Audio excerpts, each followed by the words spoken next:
Est-ce que pour le moment, vous avez compris tout ce que je vous ai expliqué juste avant? Ça doit faire l'objet de votre trading, hein. Ça doit être au centre de votre apprentissage de la lecture de structure et de la compréhension des forces.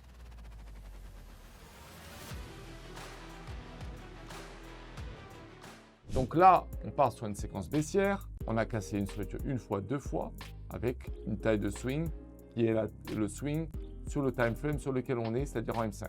Donc des swings de M5. Maintenant, on cherche une sortie. Elle va être où votre sortie? Est-ce qu'elle va être sur le point 1, sur le point 2, sur le point 3, sur le point 4 ou sur le point 5 ici? Ok? Allez, je vous donne une minute. J'ai l'impression que la liquidité, elle a changé. C'est plus 210, c'est 220 maintenant. 5 pour le sucru. Ok. Et les autres? Je vous laisse réfléchir 2 secondes. Alors, 5, 4. Allez. Est-ce que pour le moment, vous avez compris tout ce que je vous ai expliqué juste avant? Ça doit faire l'objet de votre trading, hein. Ça doit être au centre de votre apprentissage de la lecture de structure et de la compréhension des forces. Vous ne pouvez pas, si vous pensez que vous allez pouvoir faire 100, je vous incite très très fortement, à moins d'arriver ici avec quelque chose d'hyper solide, je vous incite très très fortement à travailler pour en devenir bon. Il n'y a pas oui, ça va aller, ça va être à peu près. Non, je vous demande de travailler, de retravailler, de retravailler et de ne pas perdre de temps à observer les autres faire, mais d'apprendre à le faire en faisant des erreurs, donc à pratiquer.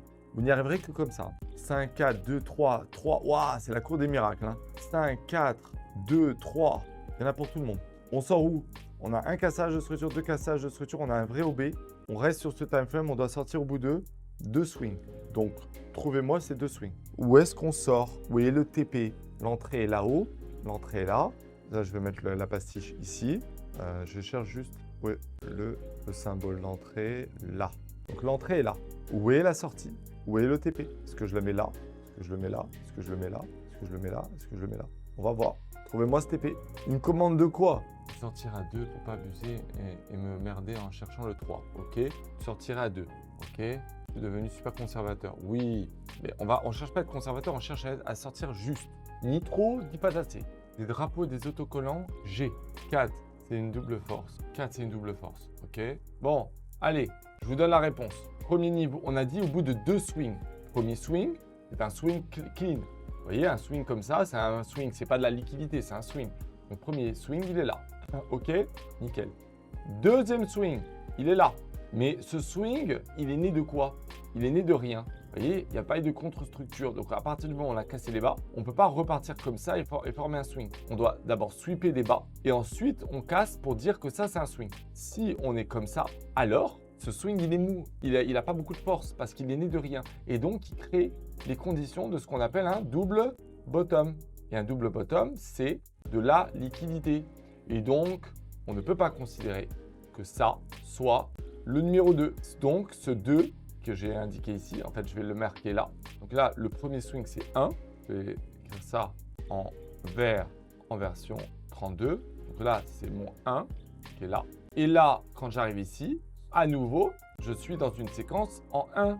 Pourquoi? Parce que c'est de la liquidité. Donc, on va skipper. On va pas le prendre en compte. Et on continue à chercher un autre swing. Et là, est-ce qu'on prend celui-là? Non, parce que celui-là, il est au même niveau que celui-là, voire au-dessus. S'il était légèrement en dessous, alors j'aurais choisi ça comme étant le 2. J'aurais fait 1, 1, 2. Parce que celui-là, il est propre. Il n'est pas formé. Déjà, il est formé à la suite d'un cassage des hauts.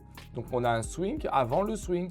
Donc, il est propre. À partir de là, vous savez que vous avez un swing. Si là, il est comme ça, donc il n'y a rien ici. On continue de descendre et là, on tombe là-dessus. Est-ce que celui-ci serait, pour le coup, un swing de liquidité? Est-ce que vous voyez un double bottom ou un triple bottom? Absolument pas. Et en plus, il est né de quoi? On a sweepé les bas, on a cassé les hauts. Donc, il est fort. Voire même, on a cassé les hauts avant de recasser des hauts. Donc, il est fort. Donc, ça veut dire que je vais pouvoir aller chercher mon numéro 2 ici, là. On a donc fait 1, 1, 2. Alors, attendez. Est-ce qu'on s'arrête là? Et on s'arrête ici qu'à la condition que le suivant ne soit pas de la liquidité. Parce que si le suivant est une zone de liquidité, alors on peut étendre cette zone de 2 à 2. On peut continuer d'avancer puisque tant que c'est la liquidité, on n'avancera pas en chiffres. On n'ira pas chercher le 3. Nous, ce qu'il faut éviter, c'est qu'on n'ait pas un 3. Tant qu'on reste sur 1, 1, 2, 2, on peut continuer à avancer jusqu'à ce qu'on reste dans le 2. Si on fait 1, 1, 1, 1, tant qu'on n'a pas trouvé un 2, on continue. Hein. Et une fois qu'on a trouvé le 2, on ne s'arrête pas. On continue parce que potentiellement, le suivant peut être encore une utilité. Donc, pourquoi s'interdire d'aller chercher plus loin pour gagner plus tant qu'on ne tombe pas sur un swing numéro 3? Est-ce que c'est clair? Et là, j'ai un swing numéro 2 ici. Et si je continue, je vais arriver sur un swing numéro 3 parce qu'il est seul, parce qu'il a cassé une structure, parce que tout est propre. Et donc, attention, dangereux. On ne peut pas aller là. Donc, la sortie, la bonne réponse, c'était de sortir ici, sur le point numéro 3. Parce qu'on va aller chercher la liquidité à ce niveau-là, d'une zone sans doute de demande ici, sous ce niveau. Vous avez compris ou pas? Vous pouvez anticiper où va être la sortie simplement sur l'énergie qui s'exerce ici. 1, 2, vous savez que vous pouvez sortir au bout de 1, 2. Et c'est tout. Je vous jure, ça marche à tous les coups. 100%. Je suis pas sur un 50%, je ne suis pas sur un 90%, je suis sur quelque chose qui marche à 100%. Encore faut-il l'utiliser. Si vous ronronnez, ça n'ira pas loin. En tout cas, vous allez vous poser la question un matin, comment je mets mon stop? Le lendemain, où est-ce que je trouve mon TP? Le surlendemain, où est-ce que je trouve une bonne entrée? Mais toutes ces réponses, vous devez les formaliser parce qu'il y a un contexte, parce qu'il y a une façon de réfléchir. Ta force. Ah, je vais voir si je dois l'affaiblir ou pas, ma force. Parce qu'il y a 3 éléments qui me permettent de l'affaiblir. Et je regarde si le premier élément existe. Une liquidité au-dessus. Non. Donc c'est bon. Et je regarde s'il y a une contre-structure au départ de ce swing. Non.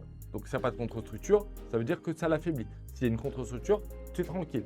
Tu regardes si ton OB existe. S'il n'y a pas d'OB, on perd une fois de force. Ah oui, j'ai oublié de le dire ça. J'ai oublié de le dire là. Absence d'OB. Absence d'OB dans le swing 1. Absence d'OB. Donc dans le premier swing, hein, évidemment. Hop. Dans le swing principal, ce que je vais appeler le swing institutionnel. D'accord? C'est bon, vous l'avez? Voilà, ce sont les raisons qui vous font perdre une fois de force. Il n'y en a pas 50, une fois ou 2 fois. Et après, on fait le travail de savoir où est-ce qu'on sort. Et après, on fait le travail de savoir où est-ce qu'on sort son stop. Où est-ce qu'on sort par rapport à son stop, son sort par rapport à son TP. C'est pas le 2, c'était le numéro 3. C'était le chiffre 3. C'est juste que on est descendu 1 parce qu'on l'a compté, premier swing. Encore le deuxième, on ne le compte pas. C'est pour ça qu'on ne fait pas 2. On fait 1, 1, 2.